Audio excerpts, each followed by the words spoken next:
अब हम देखेंगे पूरे पाठ का, एक बार इसके पूरे सार पर हम नज़र डालते हैं। हम देखते हैं, हमने आज हमारा पूरा चैप्टर कंप्लीट हो गया है, पाठ पूरा हो गया है, तो हम एक बार इसका पूरा सार देखते हैं पूरे पाठ का। तो हम देखेंगे कि बचेंद्री पाल पर्वतारोही दल की एक सदस्य के रूप में एवरेस्ट अभियान पर निकली। लक्ष्य था एवरेस्ट की चोटी पर पहुंचना। दिल्ली से काठमांडू तक की हवाई यात्रा के बाद यह दल नमचे बाजार, शेरपा लेन पहुंचा। यहाँ के नेपाली लोग एवरेस्ट को सागरमाथा नाम से पुकारते हैं। यहाँ से उन्होंने पहली बार एवरेस्ट को गौर से देखा। उन्होंने भारी बर्फ का एक बड़ा फूल देखा, यानी उन्हें क्या है, भारी बर्फ का एक बड़ा फिल्म यानी फूल भी दिखाई दिया।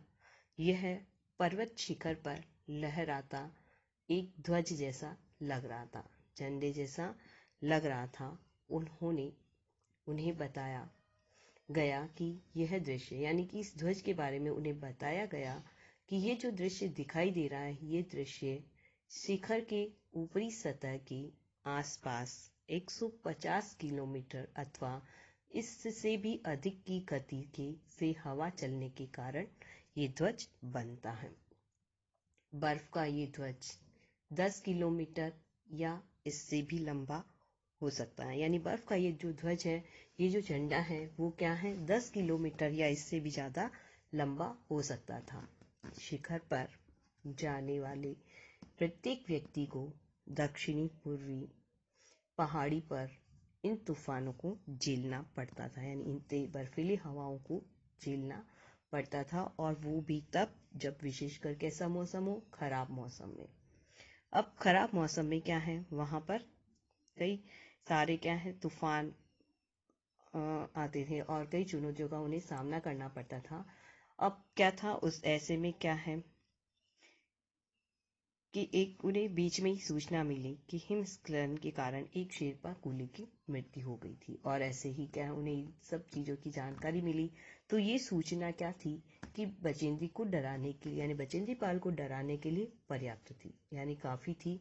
फिर भी उन्होंने क्या करा, हिम्मत नहीं हारी। एक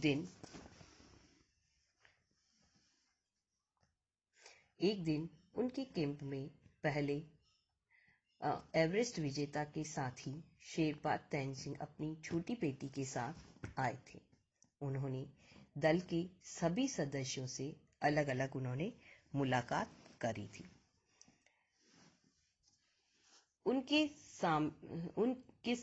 उनसे सामना होने पर बचेंद्री ने कहा, उनसे सामना जब हुआ तो उन्होंने बचेंद्री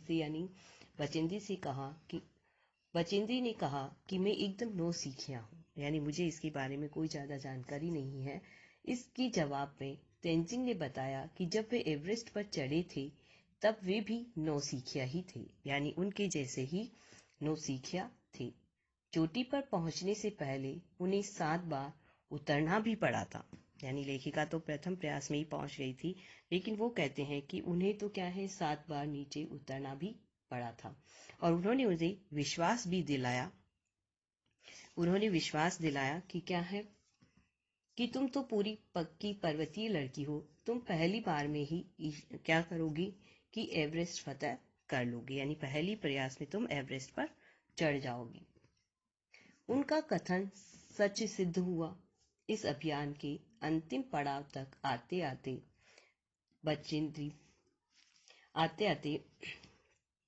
बचेंद्री दल की इकलौती महिला सदस्य रह गई थी, यानी आते आते सिर्फ वो अकेली महिला सदस्य ही रह गई थी। इस अभियान के दौरान उन्हें कई बार हिमपात का, ग्लेशियरों का, तूफानों का, पहाड़ियों के धसकने, बर्फ की चट्टानों के टूटने और हिमविदर जैसी क्या है, कठिनाइयों का सामना करना पड़ा था। एक बार तो वे मरते मरते भी बची। उनके साथी महिला होने के नाते उनके प्रति कुछ रियायतें बरतना चाहते थे, यानी वो चाहते थे कि महिला है तो उनके प्रति कुछ क्या है, ऐसी भावनाएं थी कि कुछ उन्हें रियायतें दे दी जाए। लेकिन बचेंद्री को ये कतई क्या है, गवारा नहीं था। उन्हें ये पसंद नहीं था कि कोई उन्हें ये माने कि वो महिला है, इसलिए वो उनके साथ में क्या है कि ये मान ले कि वो महिला इसलिए ऐसा नहीं करे, या महिला होने के नाते वो ऐसा ना करे। लेकिन उन्होंने भी अन्य सदस्यों के समान ही सभी खतरों का डटकर मुकाबला किया और अपने सहयोगी की उन्होंने सहायता भी करी।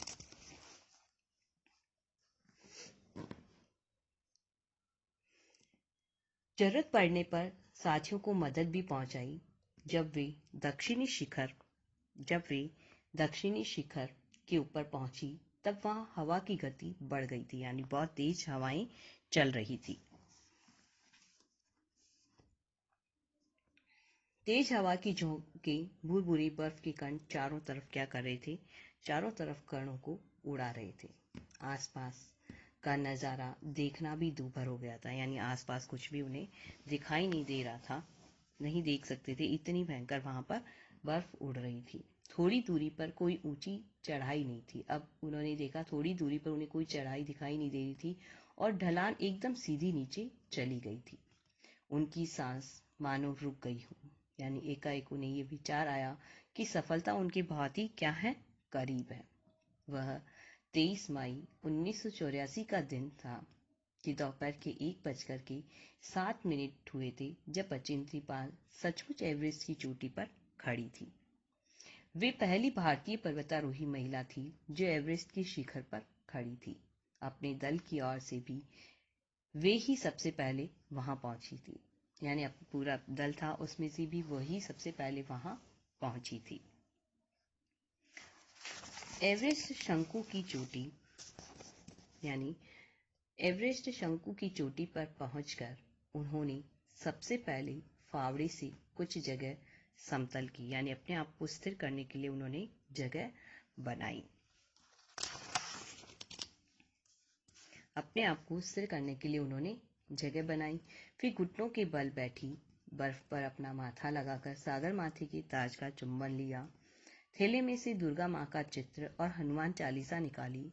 उन्हें एक लाल कपड़े में लपेटा, छोटी सी पूजा अर्चना की और उन्हें क्या करा, बर्फ में दबा दिया।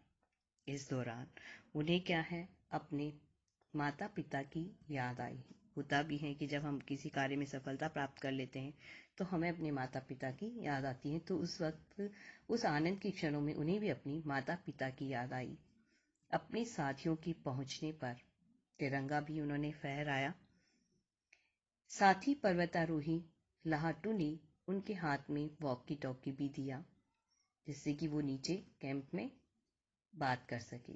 तब कर्नल खुल्लर ने बचेंद्री पाल को बधाई देते हुए कहा, मैं तुम्हारी इस अनूठी उपलब्धि के लिए तुम्हारे माता पिता को बधाई देना चाहूंगा। यानी ये जो तुम्हारी सफलता है, इस सफलता के लिए मैं तुम्हारे माता पिता को बधाई देना चाहूंगा।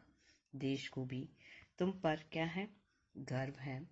और अब तुम ऐसे संसार में वापस जाओगी जो तुम्हारे अपने पीछे छोड़े हुए संसार से एकदम भिन्न होगा। यानी तुम अपनी सफलता के साथ वापस अपने घर जाओगी। यानी कि जहां पहले तुम्हारे में एक ये था कि तुम अपने लक्ष्य को प्राप्त करना चाहती थी, आज तुमने उस लक्ष्य को प्राप्त किया, उसमें सफलता हासिल करी और तुम क्या है, इस देश की यानी भारत की पहली पर्वतारोही महिला हो जिसने क्या है कि एवरेस्ट की शिखर पर पहुंची है, वो भी एक ही प्रयास में। तो ये था हमारी इस पाठ का सार। पाठ में आया है तेंजिंग शेरपा।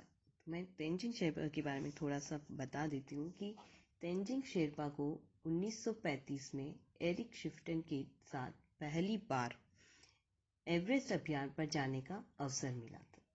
तब वे 19 साल के थे। यह अभियान एवरेस्ट के तिब्बत क्षेत्र का था। इसका उद्देश्य चोटी तक पहुंचने का नहीं था। इस पहले अभियान में उन्होंने रस्सी का प्रयोग करके ग्लेशियर के बीच कदम बढ़ाने के रास्ते खोजे। जब उन्होंने यात्रा शुरू की तो बस बेस कैंप में ही उन्हें एक मृत शरीर मिला।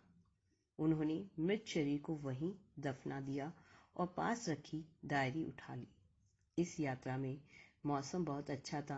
तेंजिंग को महसूस हुआ था कि उन्हें अभी चोटी तक पहुंच जाना चाहिए था। यानी ये उनका तेंजिंग शेरपा की पहली चढ़ाई के बारे में ये जानकारी दे रही हूँ मैं। अब ये भी हमारे मन में आता है कि इस पर्वत का नाम एवरेस्ट क्यों पड़ा। तो हम ये देखें कि सन 1830 से 1841 की अवधि में सर जॉर्ज एवरेस्ट ब्रिटिश शासन के दौरान सर्वेयर जनरल ऑफ इंडिया थे। उन्होंने पहली बार एवरेस्ट चोटी की प्रामाणिक जानकारी रिकॉर्ड की थी। यानी उन्होंने ही सबसे पहले एवरेस्ट चोटी की प्रामाणिक जानकारी का रिकॉर्ड बनाया था और तब इस चोटी का नाम रखा गया था पीक 15 यानी पीक 15।